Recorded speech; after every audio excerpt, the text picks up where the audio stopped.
started here in just a minute. All right, give me 1 second. I need to click something before you start. Yep. Wake up, mouse 5, 918, mouse click, go to sleep. Sorry, continue. No problem. Okay, Dorothy is going to get things kicked off. I just wanted to state for before she starts that for accessibility tonight, if you'd like to use captions, there is a link in the chat, and you can go ahead and click on that option.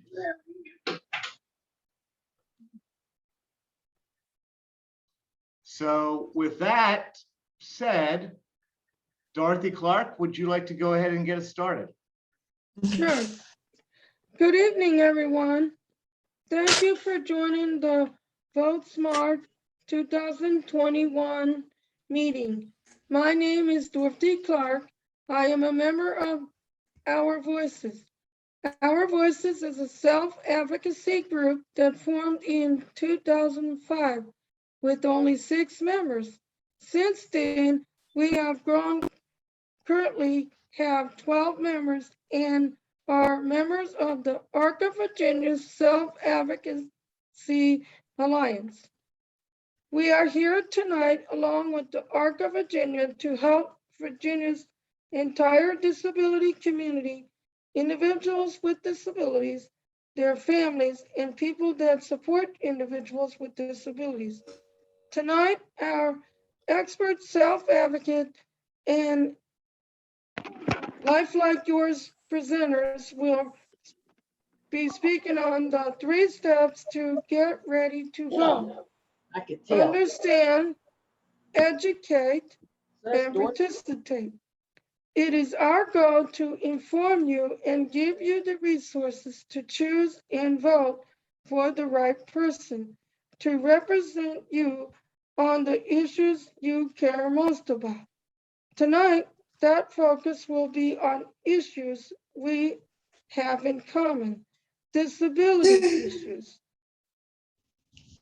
After this event, the slides that you will see in this event tonight will be emailed to everyone who registered for this event. Now let's meet this evening's presenters. Thanks, Dorothy, and I'll help out with that. I'm Gray Persons. I work for Hope House, and while Our Voices is led by self-advocates, I just help facilitate. My role is to be minor this evening. I'm just going to do some introductions real quick. Dorothy, thank you for getting us kicked off. Dorothy, I'll introduce you. You live in your own apartment in an inclusive neighborhood where you receive services from Hope House.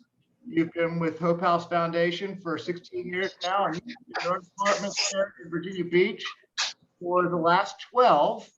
Ray, your slide is not showing. I'm sorry.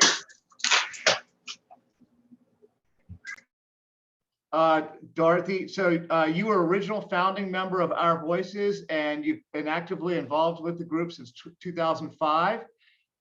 She has advocated for people with disabilities since she was 22, has served on the executive committee of Our Voices, serves on the board of directors for Hope House, and is currently participating in the Partners in Policymaking program. Dorothy, thank you for being here. And You're welcome. great, thank you, Dorothy. And next, we are going to welcome Jesse Monroe. Jesse was born 42 years ago with a physical disability, which severely constricts the movements of his joints and muscles, and he'll be presenting here this evening. And although he has full feeling, he has no use of his upper or lower extremities except his head and neck. Since 2017, he's lived independently in his own apartment in Norfolk, Virginia, with services from Hope House Foundation. He uses lots of technology in the home to help him live and work more independently, including Google Home, Amazon Story, and Dragon Naturally Speaking. Jesse is an advocate both statewide and locally for people with disabilities, including as a board member for the ARC of Virginia, as a member of a state self-advocacy alliance, which many of you all are a part of, called A Life Like Yours, and as a member of our local group, Our Voices, where he serves on the executive committee. Jesse Monroe, Where are you and welcome? Thank you, Gray, and great to be here and looking forward to this. Awesome. Thank you for all the work you've put into this, Jesse. We'll be hearing from you shortly. Yep. Kevin Latham has been living independently in his own apartment in Chesapeake, Virginia, with support from staff at Hope House for 15 years. As a member of Our Voices self-advocacy group, he advocates for himself and other people with disabilities at General Assembly in lots of different ways, in person. He's made videos, he writes letters. He says that while he was born with cerebral palsy, he directs his own services and loves going out in the community and meeting with lots of people. He works 3 times a week with a personal trainer, enjoys cooking, comedy, and karaoke. Kevin says nothing is impossible. He lives a life like yours. Kevin Latham, good to see you, sir. Where are you? Thank you. Glad to be here. Great, Kevin. Thank you. Hey, Gray, you might want to go to the next slide, sir. You know what? Wake up. Mouse You are a left. good man, Matthew. Mouse click. Thank you for that. You're welcome. All right. Matthew Shapiro, the man who just spoke, is an approachable, as you will see this evening, down-to-earth speaker and entrepreneur who has lived his life breaking down barriers of disability. He uses his positive outlook on life to sculpt the audience onto his views on a variety of topics, including disability, leadership, relationships, employment, safety, getting out of your comfort zone, and more. Matthew serves on the board of directors of the ARC of Virginia, is past chair of the Virginia Board for People with Disabilities, and is principal at Six Wheels Consulting and serves on multiple work groups, boards, etc. Matthew is a huge force. Matthew, thank you for being here, sir. Gray, thank you very much for having me, and I need to have you around as my hype person all the time. I would be happy to do it. You are great at introducing. I'm going to ask you to make sure we try to, you really do. You do some really amazing introductions. Keep them slow. I think we're testing out and challenging our signers, our interpreters, so make sure we. I'm going a little too fast because I'm so excited. That's Last but not least, we're going to introduce Miss Tanya Milling. Tanya is from North Carolina. She has worked in the field of disabilities for over 20 years. Her career brought her to Virginia in 2011, where she joined the ARC of Southside as executive director and led the agency through transformation from segregated services to inclusive supports that are built around the person and not their disability. In January 2018, Tanya became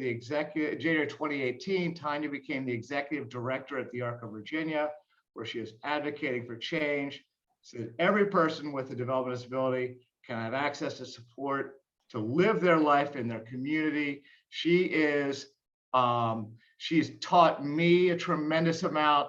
She is my training wheels. She is the person who keeps this meeting on track. Tanya, welcome, and thank you for being here. you rock. Thank you. All right. So, folks, let me click here. Okay. Tonight's agenda and our objective is to help you, audience, make the best decisions for you. What we're going to do tonight is first talk about and help each other to understand what these people we're going to be electing in November of this year do. What are their jobs and how do those jobs impact our lives? We're going to provide some tips and resources for educating yourself on how the people that want to represent you think about some of these issues, some of these decisions they're going to make that will impact our lives. And then finally, you will receive tips and resources for making your plan to take control, be heard, and vote. This evening, you will hear from the experts, and you will get the opportunity to be heard in breakout sessions facilitated by several of our presenters and yours truly. So our presenters are listed there, beginning with office and roles. Mr. Matthew Shapiro, pardon me, Matthew. You're fine. Kevin Latham, And gentlemen, I hand it off to you if I can click this. There we go. Thank you so much, Gray. So we're going to start with what the government looks like, right? The General Assembly is made up of the executive branch. Those are the offices that we are all represented by, right? We are all represented by the same governor, lieutenant governor, and attorney general.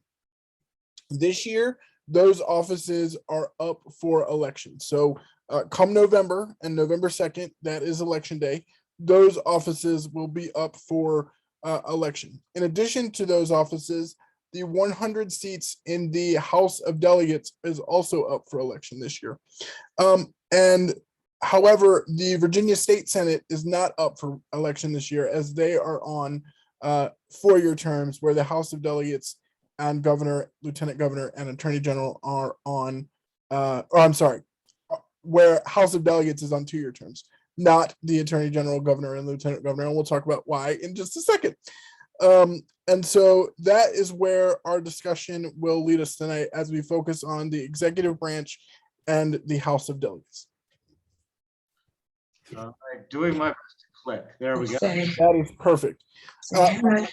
First, we're going to start with the governor, and to help me with these next handful of slides, I have the amazing Kevin Latham here to assist me. So, how you doing, Kevin?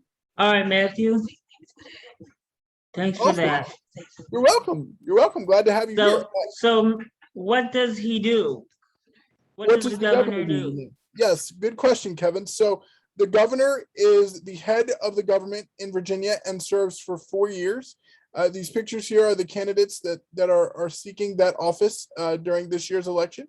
The governor also recommends and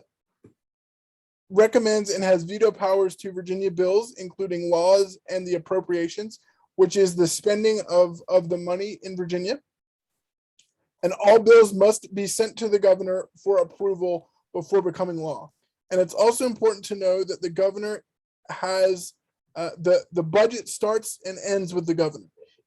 He or she has the ability to bring about their own ideas that they want to put into the state's budget based on the taxes that are collected in Virginia. Some of these things that they may focus on in the budget include Medicaid, which could be a lot of services that we all have as people with disabilities to help us live our lives and help us have the support people that we all need every day. Hold on, go back real quick, Gray, for me. Yeah, Please. sorry. Thank you. And so once the governor submits his budget, the General Assembly members, meaning the House and the Senate, also have an opportunity to submit their budget. And basically during the General Assembly session, we are negotiating the budget, and the governor has the final say in approving the budget once all of those negotiations and many, many conversations are had. So that is some basics of what the governor can do. Next slide, please, Greg. Next, we have the lieutenant governor. Do you have a question about the lieutenant governor, Kevin? Yes, Matthew. What does the lieutenant governor do? I am so glad you asked, sir. So the lieutenant governor serves the lieutenant governor is the first in the line of succession if the governor has to leave office, dies or resigns, or for any other reason has to leave office. And they would become governor in that instance. And the lieutenant governor also serves as the president of the Senate. So what does that mean? So let's use an example in the Senate. If there was a vote that occurred where 20 people thought one way or voted one way and 20 other senators voted the other way, the lieutenant governor would have the final tie-breaking vote. So they would vote to break the tie in that instance. So the lieutenant governor has very many important powers in their job as well. Next slide, please. Next, that brings us to the attorney general. Kevin, do you have questions about the attorney general? Yes, what does the attorney general do? I thought you would never ask, sir, so I'm glad you did. So the attorney general provides legal advice to state agencies and members of the Virginia General Assembly. They also issue opinions that interpret state law and defend criminal convictions on appeal. And then the Attorney General's office also prosecutes some crimes themselves.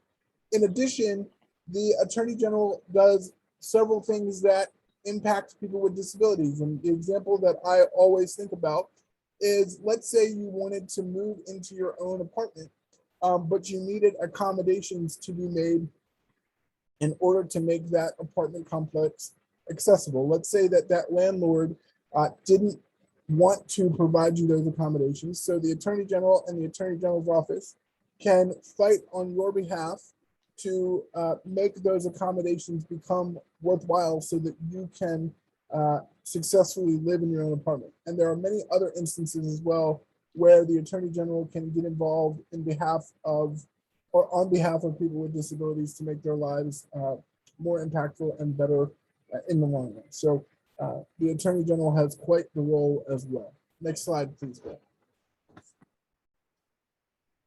Thank you very much. And then last but not least, we have the House of Delegates. What do the House of Delegates do, Matthew? That's a great question, Kevin. I thought you would never ask again, so you are on a roll. So the House of Delegates is all 100 seats in the House of Delegates are up for re-election this year in 2021. Representatives in the House of Delegates sponsor and vote on Virginia's state laws. Representatives with those laws determine things like the spending on Medicaid, which affect all people with disabilities, healthcare, education, and other criminal justice reform, and criminal justice reform pieces as well.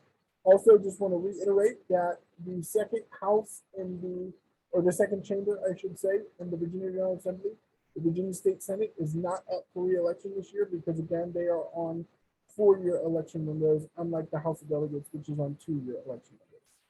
So this concludes our discussion on what you all will be voting on come November. And so now I want to hand it over to Tanya, who will talk to us for a few minutes about the issues. Thanks, Matthew. Yes. Thank you, Kevin. Great job, sir. Tanya, I'll turn it over to you. All right, well, perfect. Thank you both. So now we know who these people are, right? And we know what the positions are and what they can do. So then we think about, well, once they're elected, what do we have to say to them? So that's where the Arc of Virginia comes in. We are, as you know, a statewide advocacy organization. And so our role and job is to serve kind of as a connector between the very large disability community. And so there's tons of partners throughout the disability community that we want to bring together and hear from and build consensus on what our legislative agenda will be. So the way we do that throughout the year, we're listening to folks, right? Again, it's a very large group. It's people with developmental disabilities. It's the Life Like Yours Self-Advocacy Alliance, families of people with disabilities, partners like the Autism Society, Down Syndrome Association, nearly 20 partner organizations that we talk to throughout the year and try to learn what is it that people are facing in their daily lives that are barriers, that are in their way to having the life that they want.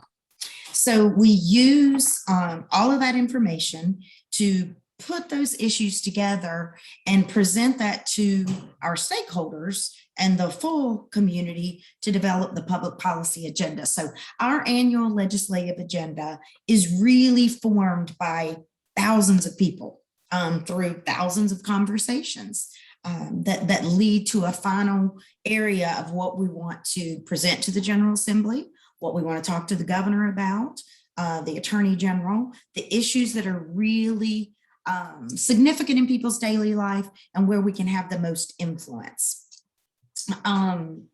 So these are some of the hot issues that we hear regularly. So these are going to be very familiar to you of kind of top disability issues that we've heard from folks. People want access to education. They want to be included with their non-disabled peers, their brothers, their sisters, their neighbors who don't have disabilities. They want to be able to receive a good quality education, employment opportunities, Everybody wants to be able to find opportunities and maintain that work and get the support that they need to do so. We all need access to affordable housing, but then also the support that helps us to live our lives in our own homes as independently as we choose to be. We need support and services to have a qualified workforce. We hear people talk a great deal about access to services. So that's DD waivers, DD services.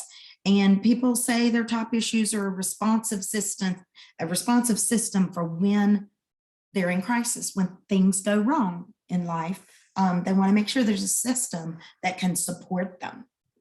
Okay, next slide. So once we talk about these issues, then we have to build a platform.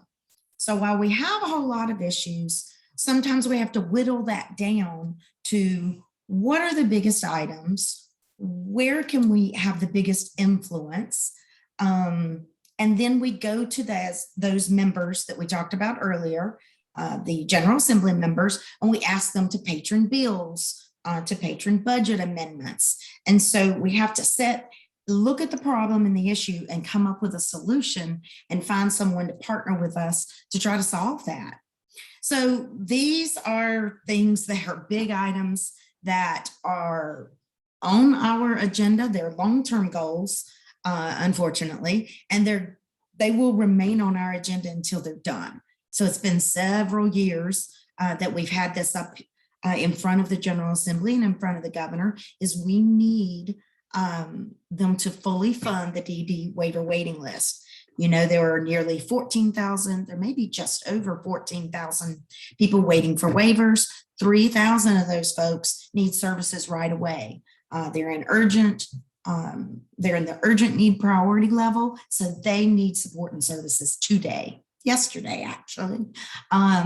We know that we need to increase the provider reimbursement rates, because that's how we're going to address the workforce issue and the workforce crisis, or just one of the ways. There are other ways, but it's the biggest way that we can have an impact is getting those provider reimbursement rates up so that employees, direct support professionals can receive a living wage. Then we need to make sure that we fully invest in Virginia's system of supports without disrupting the services that are already there. We don't want to rob Peter to pay Paul. We don't want to take things away from those people already receiving services and in order to be able to fund new services and rates. So we ask the General Assembly to look at the full system and think of how they can equitably make sure that they're supporting everyone. Okay. So the next slide, this year, thinking about those issues that I just mentioned, and we're going to talk a little more in later on where we can hear more from you so that we make sure that we've got the right things going on the agenda this year. Are there things that we missed?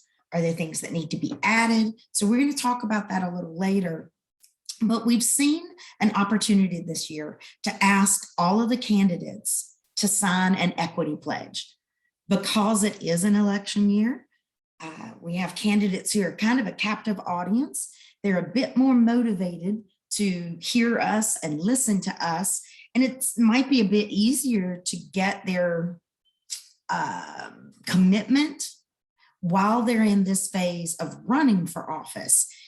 And so we're going to reach out to them to see if we can talk to them about making sure that they invest in services and funding that's equitable, that's fair to everyone. For years, Virginia has invested in institutional and congregate care at a much higher and disproportionate rate over the community-based services. And that's despite the fact that there's a DOJ agreement. I imagine everybody on this call is educated and well-informed about that. The DOJ agreement insisted that Virginia invest in community services by building a robust system. But with 14,000 people waiting, that's evidence that there's not a robust system. And Virginia continues when things come up like the provider reimbursement rates, very specific things that we've watched over these last couple of sessions. When the opportunities come up to make investments, they keep prioritizing the congregate and institutional settings by giving them higher rates than they do the community-based services, such as supported living, things that help people to live in their own home, as opposed to in a congregate setting. So we're not asking for more, we're asking for equal. We're asking just to be treated equally so that we can build that really robust system that supports people to live a life like mine and yours. So we really are going to go to them and ask them to sign a pledge. We ask them over and over. So we want evidence, right? A pledge is a promise. We want them to promise us that they are going to support policies and funding for inclusive education that is equitable, where students can receive an appropriate education in public schools or in private day schools as they choose. Equity in funding inclusive supports, that services are individualized, they're integrated, they're community-based and based on the person, and that those are funded equally.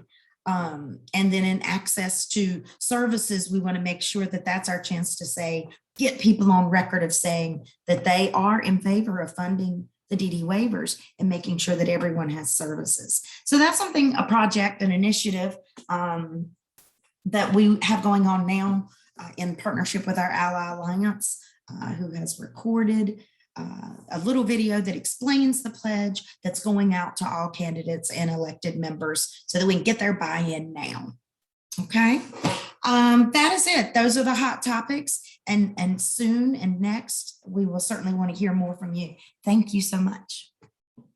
Thanks very much, Tanya. So we do want to hear from each of you, and so what we're going to do is we are going to go into some breakout rooms. Now, I am a novice. I am not good at this, so give me a little bit of I beg your pardon for any problems that may exist as I try to make this happen. So let's see here. I don't see where I'm able to do that, Tanya, now that because I'm not signed in as you. Oh, I see. It could be that it's disappeared too because you're sharing your screen.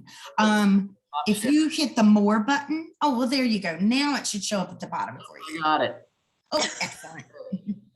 So we are going to have 4 rooms. And what I'm going to do, folks, is I am going to, let me ask, who would like to be in a room with sign interpretation and with captioning? You will actually have captioning because you've logged into that. But and if you can put something in chat, then we'll be sure that you get into room 1, which is the room that will have those services. Otherwise, what I am going to do is I am going to, okay, great. Jolie Fun, okay, will do. What I'm going to do is I'm going to go ahead and assign everyone to a room. And if you're not able to use the chat feature and you'd like to be in the accessible room 1, feel free to use the reactions button to raise your hand, or raise your hand and wave at us. Great. And so we're going to be in these rooms for about 10 minutes. And your moderators will be Matthew Shapiro, myself, Tanya, and and Jesse. So let's see about making this happen. And it's going to take me just a second. But let's do it. Okay, so I have 26 people that are unassigned. Oh, what? Why didn't it happen? I don't know. Well, that's okay. We will. Happy to assign people manually. So I will if you will work on room 1, Okay. I will take the others and we'll just see we'll even it out as we need to. So I'm going to take.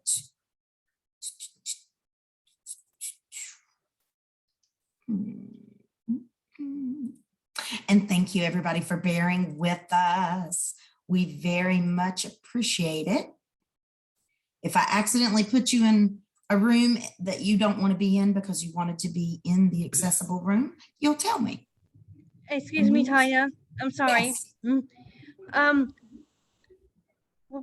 Will it be okay if I can be in a breakout room with Gray, if that's okay? I'll do my best. I'll do my absolute best. Yes. Let me Okay. see where I haven't put Gray anywhere. So we are going to make Gray room 1. And so here you go. And Gray, you are going to be 1 at the end of this show. Matthew, you are going to be 2. And I believe I've forgotten who the other person is. The 4th. It's okay. It's okay. Oh, it was, so it's me, it's you, it's Jesse, and it is Matthew. Oh, you've already put Matthew's in 2 already. Okay, you're in 1, and I don't know where Jesse is. Do you? I don't see him. Guys, you know what? Y'all are being so nice. Everybody's in their rooms now except for you, Gray. So Okay. I'm throwing you in 1, and there you go. And I need to join.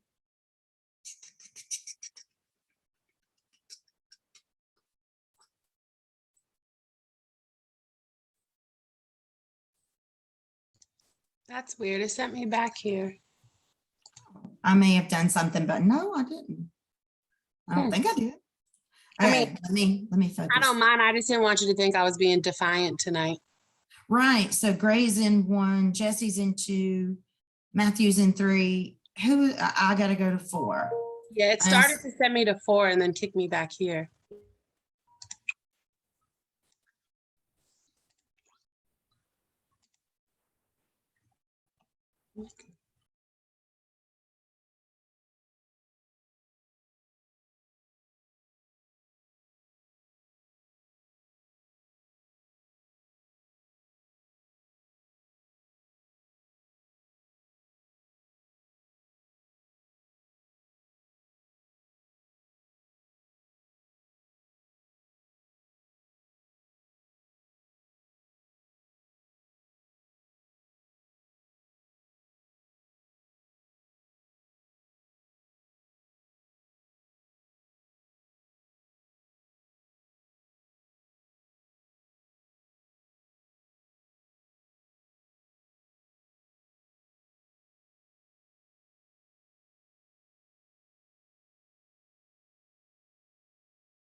Yeah. They're popping back in. It's working great. Thank It's you, like everybody. popping fresh. Hi, Gray. Hey, It's me, man. John. John, good to see you. Thank you all very Thank much. you, Tanya, for my comfort zone. Hey, Paige. You're welcome. Hey, John. Hey, Well, buddy. Thanks, Tanya. I think Wayne. Greg's trying to continue. So How let's you doing, Daniel? listen. Thank you. if I could ask everybody to go ahead and mute yourselves again. Really appreciate everybody sharing your input, because the ARC represents our community. And so it's not just the ARC sharing what's important to the things that the ARC knows is important to us. It's also what we have to say. And so we're going to take that information back, and it will help inform our priorities moving forward. So thank you. I am going to go ahead and share my screen again so that we can get back to the information. Oh, it's called. And I believe next up we have Matthew. I will take the reins from you again, Greg. So thank you everybody for jumping in on those breakout rooms. So we really wanted to hear from you all and share your thoughts and get your input on the issues that you thought were affecting us as a community. So wanted to provide you with a couple of other resources. You know, we often ask ourselves, like, how do we find information out about the candidates so that we know who to vote for, right? And so wanted to share some other resources that you all can utilize to find some of that information. So the first one is called VPAP. And it offers a variety of information, a long variety of information, including, you know, where your district is located, where your polling place may be, and who may be on the ballot in certain parts of Virginia, as well as you can very easily and quickly get onto candidates' websites and their social media pages, which is a great place to, again, find what their stances are on issues. So if you're unsure, definitely consider using VPAP. There's another national database called Ballotpedia. Funny word, if I do say so myself, but it's called Ballotpedia. And it includes Virginia, along with all of the other 49 states that has all of the information about different elections. And so this is really good for people who are experienced in navigating lots of information and getting information that they need. So again, also think about visiting candidates' websites and social media pages. Again, they can be found through a Google search and or using VPAP to get to that information. When we think about Virginia-specific information, we have wonderful resources here on the bottom. Obviously, we all know that the ARC of Virginia does our yearly, or our election yearly, I should say, candidate forums for the statewide candidates. So governor, lieutenant governor, and attorney general. And so the first link you see there is the link to the video for the Virginia Candidate Forum with the Developmental Disabilities Council. And unfortunately, Attorney General Herring was unable to attend that evening. And so he also provided a video for with his thoughts on issues for people with developmental disabilities at that second intro. And then as we're getting closer to the election, other ARC chapters in Virginia are doing candidate forums for the House of Delegate candidates that are up for election in this year's cycle. And so when you go to that bottom link there, you can find a list of the scheduled events, as well as video links for the upcoming other candidate forums. So this is really for your local candidates. So who would be your House of Delegates member? You can learn how they may feel on developmental disability issues. Next thing to think about is if you can't find what you're looking for, one of the first things you can do again is check out candidates' websites. Oftentimes, they have places where you can contact them, like a contact here page.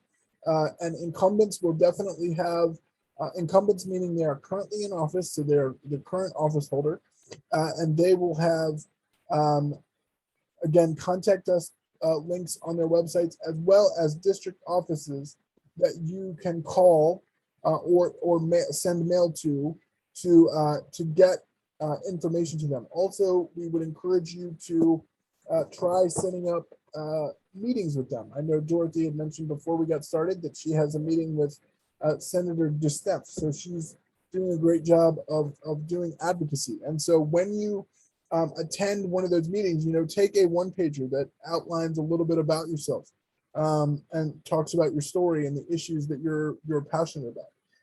And so and if you don't know who your representatives are, you can use that bottom web link there.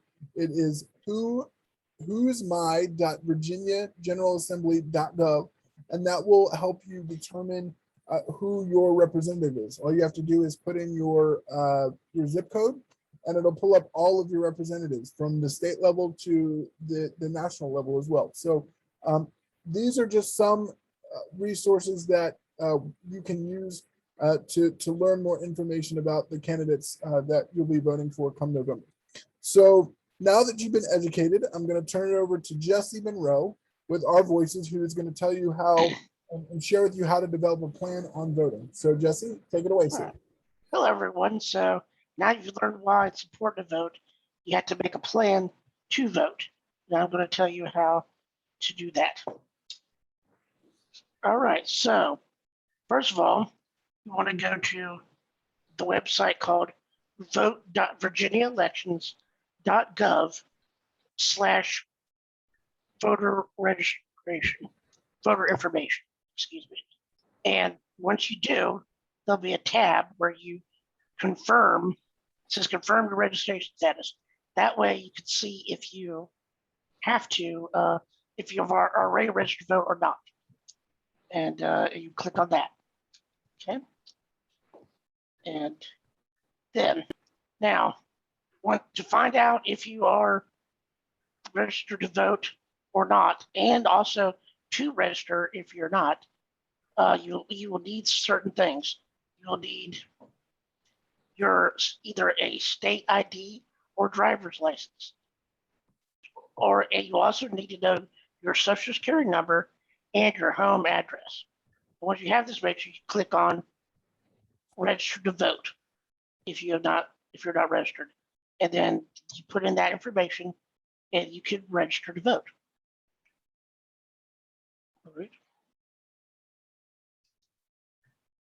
Now, once you've done that, there are several different ways to vote. There's 3 different ways. You can vote absentee by mail, or you can vote in person early, or in person on election day. All right, if you want to apply to vote absentee, which is voting by mail early, you go to the same website and there's a tab for vote absentee by mail. You're going to need the same 3 documents, or the same 3 pieces of information that you had to find out if you're a registered vote and register, meaning your identification, your social security number, your address. Now, if you want to vote absentee, you have to submit it by October 23rd in order to vote for this election.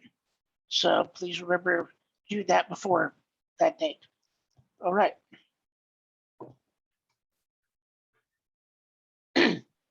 Now you can also vote early in person. In order to do that, you have to go to either your registrar's office or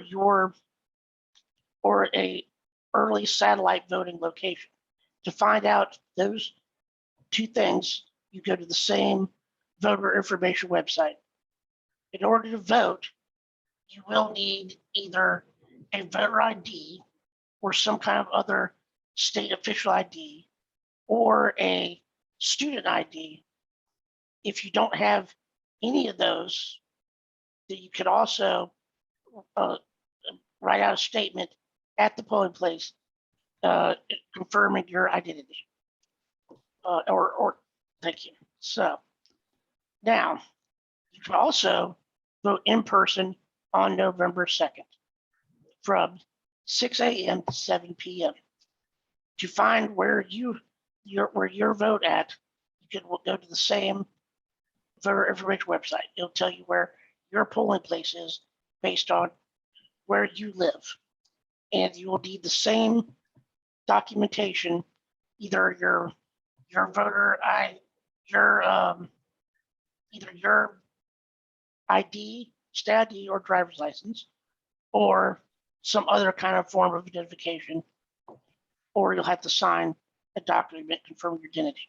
So, and those are the three ways you can vote. And now, you also have to make plans if you have accessibility issues while voting. The Virginia Department of Elections lists the following requirements for all in-person voting locations, including absentee satellite sites. So every polling place has to have these things, and if you need them, you should ask for them. 1, accessible parking spaces with curb cuts where needed. 2, signs showing accessible route to the building and accessible entrances. 3, at least 1 accessible voting chair. 4, seating available for voters waiting to vote. 5, sufficient space for wheelchairs to maneuver. 6, notepads for written communication with election officials. 7, magnifiers for election materials and ballots. All right.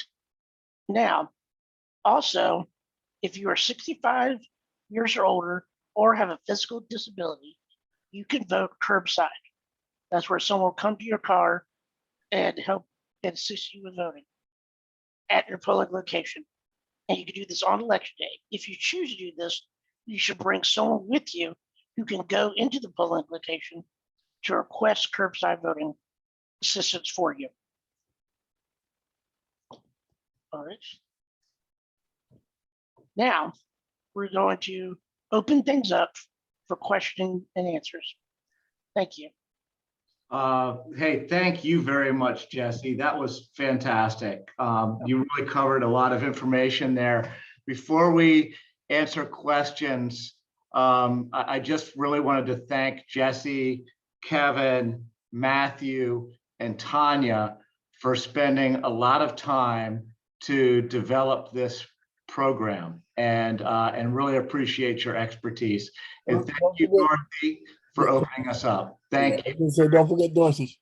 Yes, absolutely not. You're welcome, Brian. Also, I was answering some of the questions in the chat while we were going, so for some people already.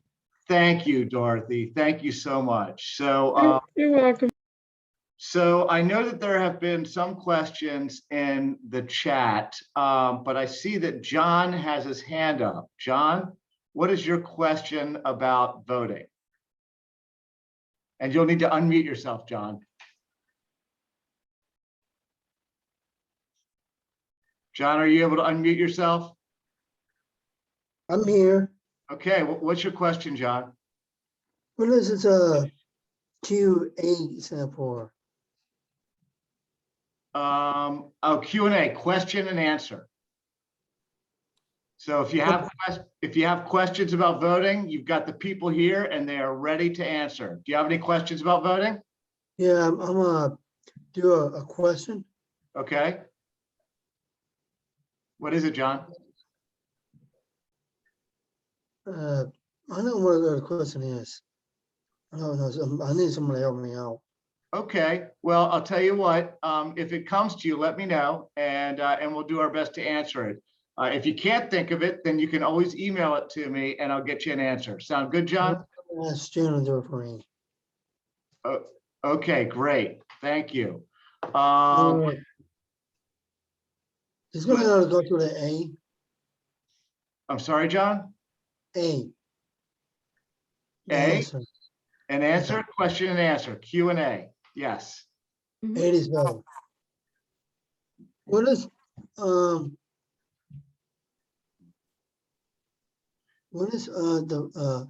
vote When for? is the vote?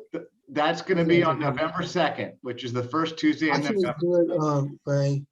My birthday is coming. Okay. Yeah, All I right. can't be there. Okay.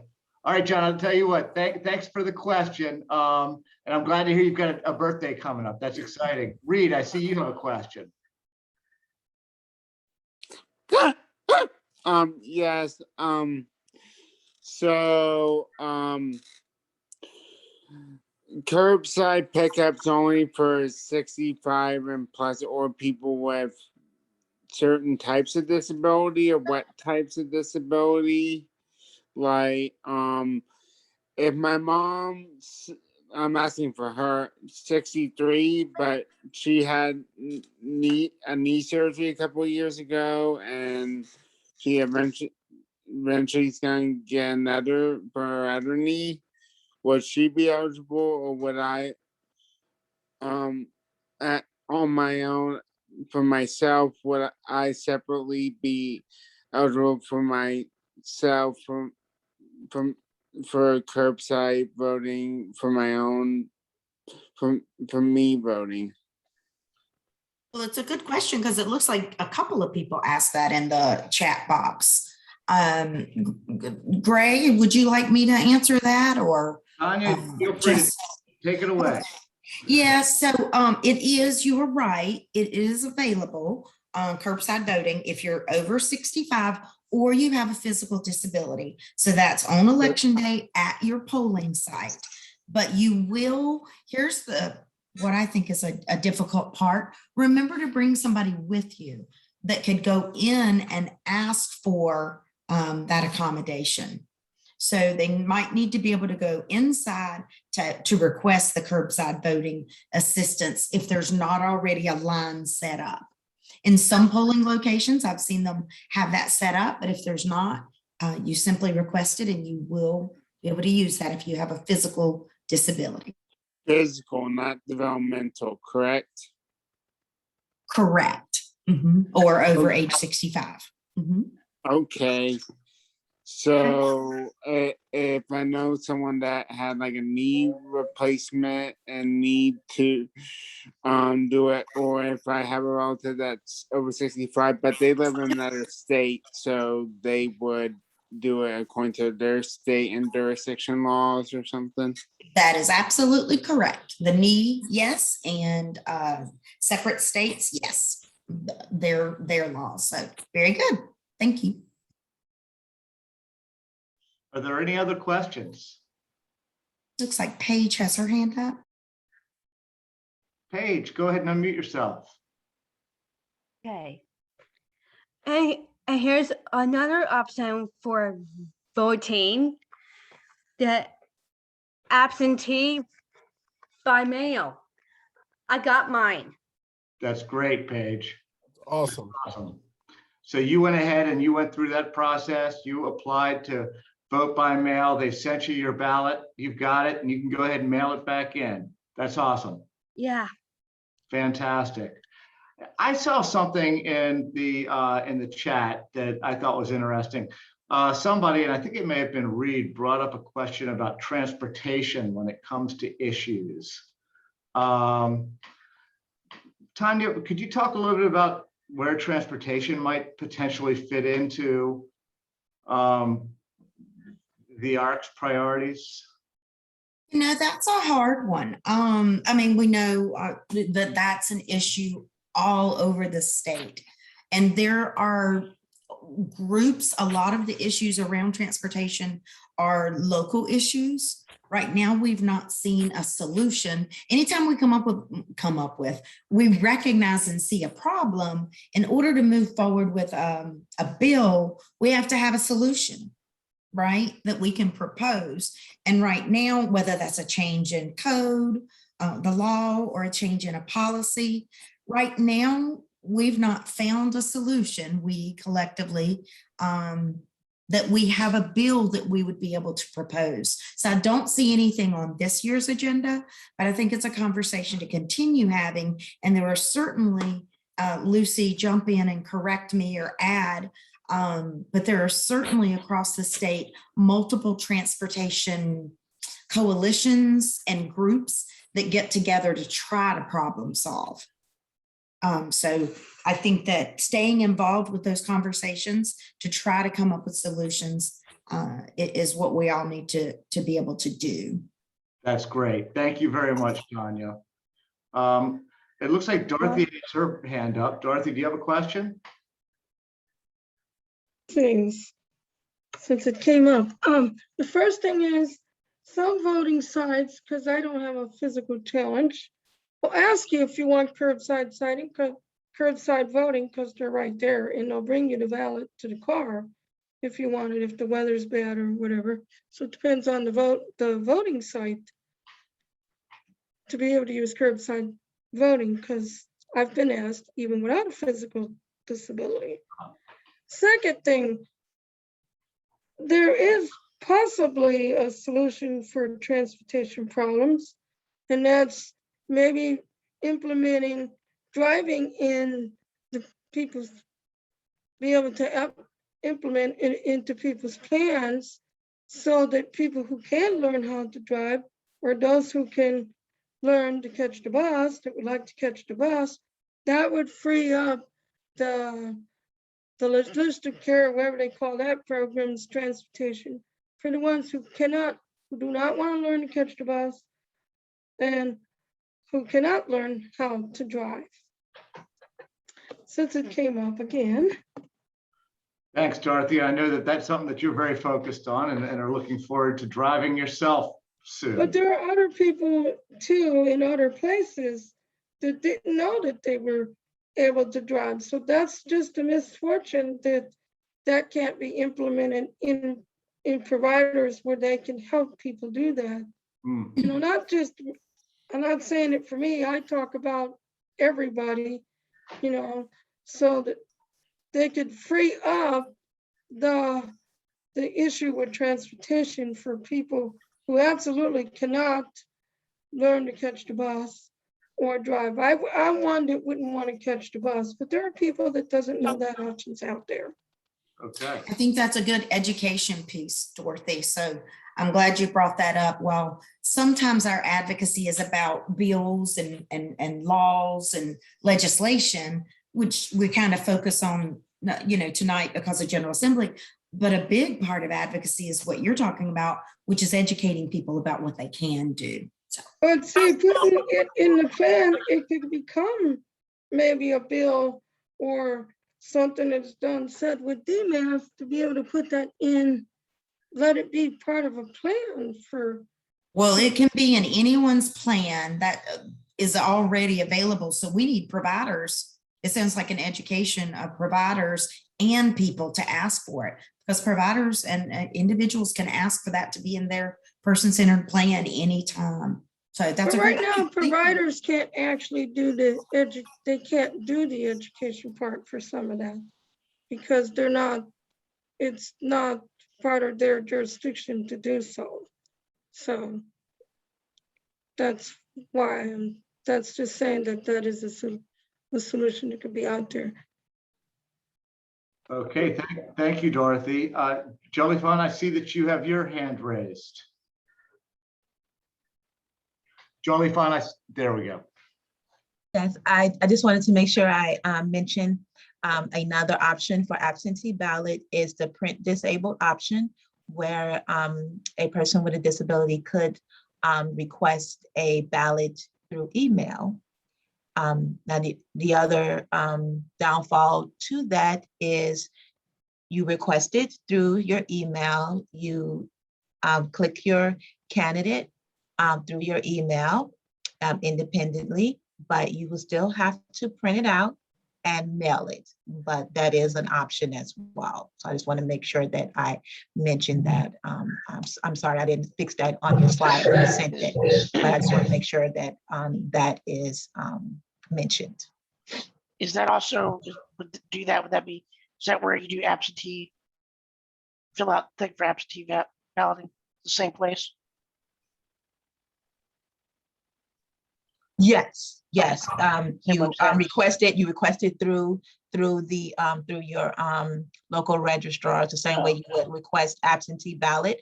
But you just ask for the electronic ballot. And then, but just remember that you still have to mail it the same way you would mail your absentee ballot. Right. But you will receive it electronically, and then you go through the settings and prompts. Thank you, Jolly Fun. And Jolly Fun, thank you so much for being here. You agreed to spend some time with us this evening in the event that questions came up, and you are the expert on things like that. So thank you so much. Reed, I see that you have a question. I wanted to, though, we have time for maybe one more question. And before we go to you, Reed, you've already had the opportunity to ask a question. Is there anybody else who has a question? Keisha, I see that you have a question. What's your question, Keisha? Keisha, you're muted. There you There go. I am. Sorry. I wanted to know if you don't have all those information about the absentee ballot, where else can you recommend us to go? So thank you. So in other words, where would you go to get your, how do you go about applying to get your absentee ballot? Is that your question, Keisha? Yes. So you just go to that voter information website, and that is going to be, it's right there in the slide, and I'm going to email these slides out to everybody that is registered. And if you still have a question on that, Keisha, I'd be happy to help you with that. I am actually going back. It is the website that you go to is virginia.elections.gov/voter information. But that's on the slide, and you can go to that web address, and that button is right there. You just click on apply to vote absentee by mail and follow the prompts. Does that answer your question? Yes. Another thing, what if there's not a way that you can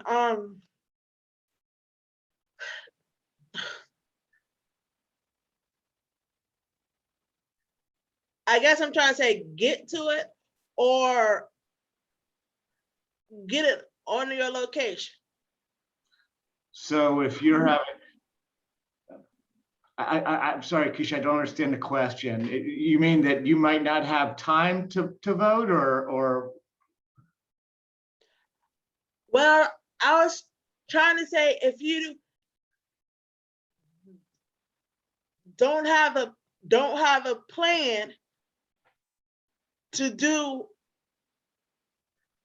the either or, if you don't have a plan to do either or online or in person, how should everybody know how to vote? Well, the three ways are that you can either vote early in person, you can vote absentee by mailing it in, or you can actually go on election day. And it's really up to us to make a plan to be sure that we figured out which is going to work best for us so that we can vote. Thank you. You're welcome. John Russell, did you have a question?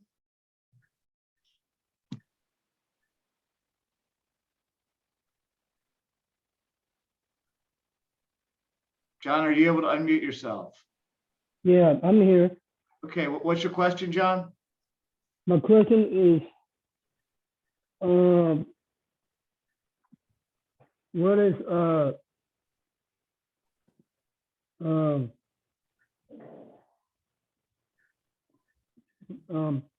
was that what Jesse said? Jesse, was that what Jesse said? What's the one that Jesse said? Yeah. What? So, Jesse, did you want to answer that, or do you? Sure, want- I talked about the 3 different ways you can vote and how to do that. What specifically did you have a question about? Yeah. Yes, I do. Okay. Well, as Grace said, maybe it'll be helpful when the slides come out to review Jesse's slide again. He had Thanks. several of them. That's right. So John, you'll get that. And Reed, I see that your question, and we'll close it with this. Reed, you have a question of how do I sign up for mail-in voting if I still can? And that's Excuse me, Gray. yeah, John. I do have the a mail. It's in the office. Jen has it already. Yeah. So you can just go ahead and fill that out, mail it in, John. Yeah, I give it to her and she will sign it for me. Okay, very good. So the last question from Reed is, can I still sign up for mail-in voting? Yes, you have till October 23rd, Reed. So you still have time. Just go to the website, vote.virginia.elections.gov, and click on apply to vote absentee by mail. And you'll be able to do that. So with that, Matthew, it looks like, did you want to say something? Sorry, I was scratching my ear. I was itching my ear. No problem. Well, folks, I just wanted to thank everybody for being here. Thank you so much for your time, and thanks for joining us. I really appreciate it. Great. Thanks everyone for being Thank you, here. folks. Thanks, everyone. Thank you. Thank you. Thank you, Tanya. Thanks for this session. Thank you, Thank you. everyone. Yep. Thanks, Tanya. Thank you, my dark friends. Thank you, Tanya. Thanks, Great everybody. everybody. Thank you, Thank boys. Yep. Good to see everybody. Yep. Thank you. Thanks Good to again, see you. Jeffrey. Bye. Good to see you too. See you guys at the rally in November. Bye-bye. Talk soon. Bye-bye. Same here. Bye. Bye. See you all at the rally in November. November what? Oh, the Second. rally. For the ARC? Yeah. Okay, I'll see. That's a Tuesday. As long as it's not in the afternoon evening, I can do it. All right, folks, we're shutting down. We'll see everybody. All Take care. right, bye-bye. Thank you. Bye-bye. Okay. Bye. Lost Wayo. everybody. Bye. See ya. Bye. Thank you. Good night.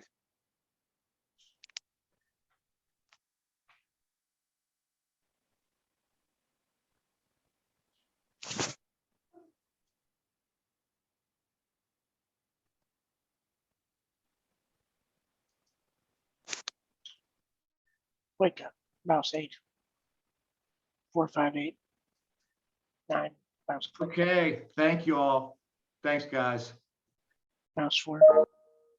7.